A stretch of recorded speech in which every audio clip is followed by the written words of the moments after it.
Hello நண்பர்களே, வணக்கம். நான் உங்கள் பிரியா. நம்ம இன்றைக்கி பார்க்க போகிற பதிவு என்ன அப்படின்னு பார்த்தீங்கன்னா, நம்ம சாமி கும்பிட்டதுக்கு அப்புறமா நம்ம வீட்டில் நிறைய உயிரினங்கள் வரும்.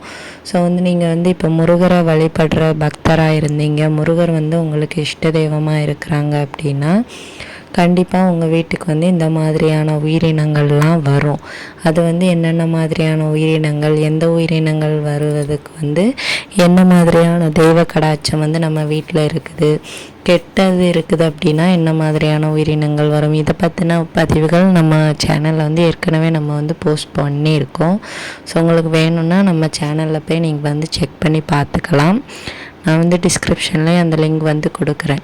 நீங்கள் முருகர் பக்தராக இருந்தீங்க அப்படின்னா மறக்காமல் நம்ம கமெண்ட் பாக்ஸில் ஓம் சரவண பவான்னு சொல்லிவிட்டு ஒரு கமெண்ட் போஸ்ட் பண்ணுங்கள். கண்டிப்பாக நானும் பார்த்து தெரிஞ்சுக்கிறேன். நம்மளோட வீடியோவை எவ்வளோ முருக பக்தர்கள் பார்க்குறீங்க, யாருக்கெல்லாம் இது யூஸ்ஃபுல்லாக இருக்குது அப்படின்னு சொல்லிட்டு நம்ம பார்க்கலாம்.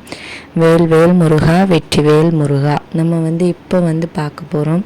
இன்றைக்கி எடுத்துக்கிட்டிங்க அப்படின்னா, இன்றைக்கி நீங்கள் செவ்வாய்க்கிழமை இல்லை புதன்கிழமை என்ன கிழமையோ அந்த கிழமைகளில் நீங்கள் விளக்கு வைக்கிறீங்க, இல்லை சாமி கும்பிட்றீங்க, இல்லை சும்மா குளிச்சுட்டு போய் சாமி கும்பிட்றீங்க அப்படின்னாலும் ஒரு வேண்டுதல் வைப்பீங்க. கண்டிப்பாக யாராக இருந்தாலுமே ஒரு வேண்டுதல் வைப்போம். சும்மா யாரும் சாமி கும்பிட மாட்டோம்ல, ஏதாச்சும் ஒரு வேண்டுதல் வச்சு தான் நம்ம சாமி கும்பிடுவோம். அப்படி நம்ம வேண்டுதல் வைக்கும்போது நம்மளுக்கு திடீர்னு பள்ளி, அதாவது இந்த கவுளி சத்தம் போடுது அப்படின்னா கண்டிப்பாக நம்மளுக்கு நம்ம வீட்டில் முருகர் இருக்கிறார். இல்லை உங்களுக்கு எந்த கடவுள் இஷ்ட தெய்வமோ அந்த தெய்வம் இருக்குது. அப்புறம் உங்கள் குலதெய்வம் அருள் இருந்தாலும் உங்களுக்கு இந்த கவுளி சத்தம் போடும். அந்த குலதெய்வமும் நம்மளோட இஷ்ட தெய்வமும் நம்மளுக்கு எப்போவுமே துணையாக இருந்தாங்க அப்படின்னா நம்ம ஒவ்வொரு முறையும் சாமி கும்பிடும்போதோ இல்லை ஏதாச்சும் விஷயங்களை பற்றி நினைக்கும் போதோ அந்த கவலி நம்மளுக்கு கண்டிப்பாக சத்தம் கொடுக்கும். அதே மாதிரி நீங்கள் பூஜைகள் பண்ணி முடிச்சுட்டு வரும்போது பல்லி, நிறைய சைஸ் பல்லி உண்டு. இந்த ராஜ பல்லின்னு சொல்லுவாங்க. அது கொஞ்சம் கருப்பாக மேலெல்லாம் புள்ளி புள்ளியாக இருக்கும். அதெல்லாம் பார்க்குறது ரொம்ப ரேர் தான். ஏன்னா நம்ம வீட்டில் எப்படி பார்க்கலான்னா, நம்ம வீட்டில் இருக்கிற பல்லிகளே அது கொஞ்சம் பெரிய சைஸ் பல்லியாக இருக்கும், நிறம் கருப்பு கலரில் இருக்கும். ஸோ அந்த மாதிரி உள்ள பல்லியெல்லாம் பார்த்திங்கன்னா உங்களுக்கு ராஜயோகம் தான். ஏன்னா அது பல்லி மகாலட்சுமின்னு சொல்லுவாங்க. மகாலட்சுமியோட ஒரு வாகனமாக முன்னோர் காலத்தில் இருந்திருக்கு. அதனால தான் பல்லியை கொன்னா கூட நம்மளுக்கு பாவங்கள் செய்கிறோம் அப்படின்னு சொல்லுவாங்க. ஸோ பல்லியை யாருமே அடிக்க மாட்டாங்க, துரத்தி தான் விடுவாங்க. எந்த வீட்டில் செல்வம் அதிகமாக சேர போகுதோ அந்த வீட்டில் பல்லி நடமாட்டம் அதிகமாக இருக்கும். மகாலட்சுமி குடியிருக்கிற இடத்துலையும் பல்லி அதிகமாக இருக்கும். அதே மாதிரி குலதெய்வத்தின் அருள் அதிகமாக இருந்துச்சு அப்படின்னாலும் பல்லி வரும். அப்புறமா பறவைகள், இந்த சிட்டுக்குருவி, அதிகமான அந்த பறவைகள்லாம் வருது அப்படின்னாலும் உங்கள் வீட்டில் குலதெய்வத்தோட அருள் இருக்குது, ஒரு பாசிட்டிவ் வைப்ரேஷன் இருக்குது. அப்புறம் உங்களோட குடும்பத்தில் யாருக்காச்சும் குழந்தை பிறக்க போகுதுனாலும் பறவைகள் அதிகமாக வீட்டுக்கு வரும், உணவு உண்ணும், இந்த மாதிரியெல்லாம் செய்யும்.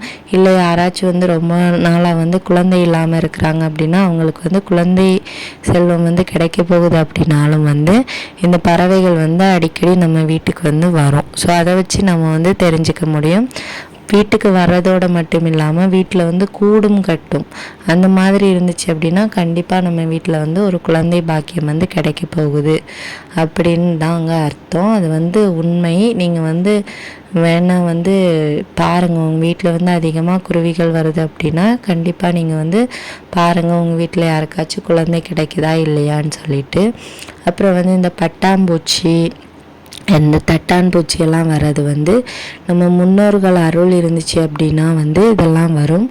அதே மாதிரி முருகன் நம்ம வீட்டில் இருந்தாலுமே இல்லை உங்கள் இஷ்ட தெய்வம் எந்த தெய்வமாக இருந்தாலும் அவங்க அருள் நம்மளுக்கு பரிபூரணமாக இருக்குது அப்படின்னா கண்டிப்பாக நம்மளுக்கு இந்த பட்டாம்பூச்சியெல்லாம் வரும். என்ன கலரில் வந்தாலும் பரவாயில்லை, தெய்வ அருள் இருந்துச்சு, ஒரு பாசிட்டிவ் வைப் உங்கள் வீட்டில் இருக்குது அப்படின்னா தான் இந்த மாதிரி உயிரினங்கள்லாம் வரும்.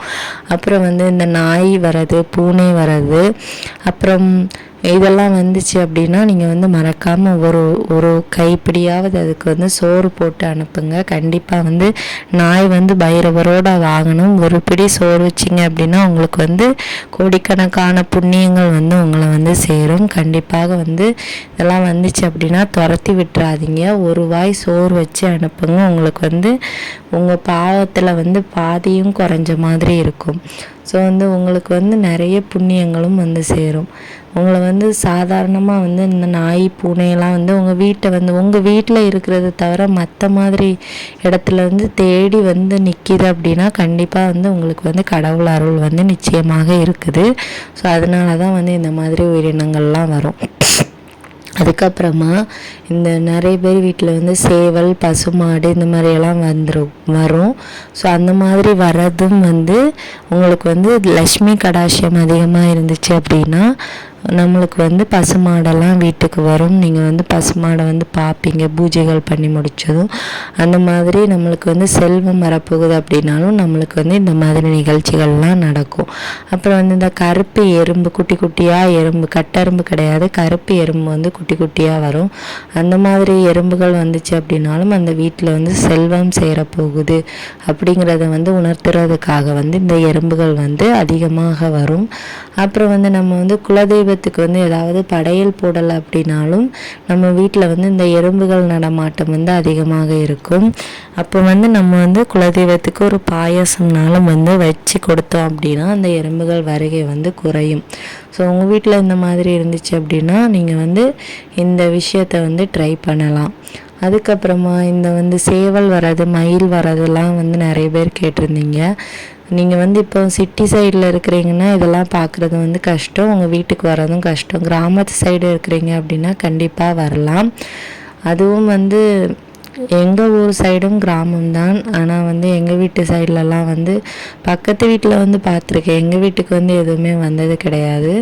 ஸோ வந்து இன்றைக்கி வந்து நான் வந்து விளக்கு வச்சு முடித்ததுக்கப்புறமா எங்கள் வீட்டுக்கு வந்து பொன்வண்டு வந்து வந்துருந்துச்சு. அது என்ன ரீசன் வந்து எனக்கு தெரியல. உங்கள் யாருக்காச்சும் தெரிஞ்சுது அப்படின்னா எனக்காக அது வந்து என்ன ரீசன்னால் அது வந்து வந்துச்சு, நல்லதா கெட்டதான்னு சொல்லிவிட்டு நம்ம கமெண்ட் செக்ஷனில் சொல்லுங்கள். நானும் வந்து பார்த்து தெரிஞ்சுக்கிறேன். அதுக்கப்புறமா வந்து அப்புறம் வந்து பாம்புகள் வந்து வருது அப்படின்னாலும் அது வந்து உங்களுக்கு வந்து சர்ப்பதோஷம் இருந்தாலும் வரும், அவங்களோட இஷ்ட தெய்வத்தின் அருள் இருந்தாலும் வரும், இல்லை உங்கள் வீட்டை சுற்றி நிறைய குப்பைகள் இருந்தாலும் வந்து வரும். மழை டைம்னால கூட வரலாம். பாம்புகள் வர்றது வந்து கெட்டது கிடையாது, நல்லது தான். உங்களுக்கு வந்து அப்படி சர்ப்பதோஷம் இருக்கிறது தெரிஞ்சும் நீங்கள் வந்து சும்மா இருந்தீங்க அப்படின்னா கோவிலில் போய் பால் ஊற்றுங்க. கண்டிப்பாக அது வந்து வர்றது வந்து குறைஞ்சிரும். அப்புறம் வந்து உங்கள் வீட்டில் வந்து கெட்ட சக்திகள் அதிகமாக இருக்குது அப்படின்னா கெட்ட ஜந்துக்கள் வந்து வர்றது வந்து அதிகமாக இருக்கும். இப்போ வந்து இந்த தேள், பூரான், அப்புறம் வந்து இந்த கருப்பு வண்டு இந்த மாதிரி உள்ளதெல்லாம் வந்து அதிகமாக வருது அப்படின்னா அந்த விஷம் வாய்ந்த ஜந்துக்கள்லாம் வந்து அதிகமாக வருது. வவ்வால்லாம் வீட்டுக்கு வரக்கூடாது. ஸோ அந்த மாதிரியெல்லாம் வந்துச்சு அப்படின்னா கெட்ட சக்திகள் வந்து அதிகமாக இருக்குது. அப்படிங்க வந்து என்ன பண்ணணும் அப்படின்னா வீட்டில் வந்து அடிக்கடி வந்து பூஜைகள் பண்ணணும், விளக்கேற்றணும், இந்த சாம்பிராணி புகையெல்லாம் வந்து அடிக்கடி காட்டணும். இந்த சாம்பிராணி புகை காட்டும்போது இந்த மருதாணி விதைகளை போட்டு வந்து காட்டினீங்க அப்படின்னா இந்த மாதிரி கெட்ட சக்திகள் வர்றது வந்து கொஞ்சம் குறைஞ்சிரும். ஸோ வந்து வீட்டில் வந்து ஒரு நல்ல பாசிட்டிவ் வைப்ரேஷன் வந்து கிடைக்கும். ஸோ வந்து இந்த மாதிரி உயிரினங்கள்லாம் வர்றது வந்து வீட்டுக்கு வந்து ஆகாதது. ஸோ உங்கள் வீட்டில் வந்து எந்த மாதிரி உயிரினங்கள் வருது அப்படின்னு வந்து பார்த்து தெரிஞ்சுக்கோங்க. ஒரு சில பேருக்கு வந்து கனவுல கூட வந்து இந்த உயிரினங்கள்லாம் வந்து காட்டலாம். உங்களுக்கு வந்து முருகர் அருள் வந்து நிச்சயமாக இருந்துச்சு அப்படின்னா முருகரே வந்து உங்களுக்கு வந்து கனவுல வந்து காட்டுவார். இல்லை சேவலாகவோ மயிலாகவோ இல்லை ஏதோ ஒரு உயிரினமாகவோ வந்து உங்களுக்கு வந்து கண்டிப்பாக உங்களோட கனவுல வந்து அவர் வந்து காட்சி தருவார். ஸோ வந்து உங்களுக்கு என்ன மாதிரி உயிரினங்களை வந்து நீங்கள் பார்த்தீங்க, என்ன உயிரினங்கள் உங்கள் வீட்டுக்கு வந்தாங்க, உங்கள் கனவுல வந்தாங்கலாம் நீங்கள் வந்து சொல்லுங்கள். நம்ம கமெண்ட் செக்ஷனில் நம்மளும் பார்த்து தெரிஞ்சுக்கலாம். ஸோ வந்து இந்த வீடியோவோட பதிவு வந்து உங்களுக்கு உபயோகமாக இருக்கும்னு நினைக்கிறேன். உபயோகமாக இருந்துச்சு அப்படின்னா மறக்காமல் ஒரு லைக் பண்ணுங்கள். நிறைய பேர் நம்ம வீடியோஸ் வந்து பார்க்குறீங்க, முழுசாக பார்க்குறீங்களான்னு தெரியலை.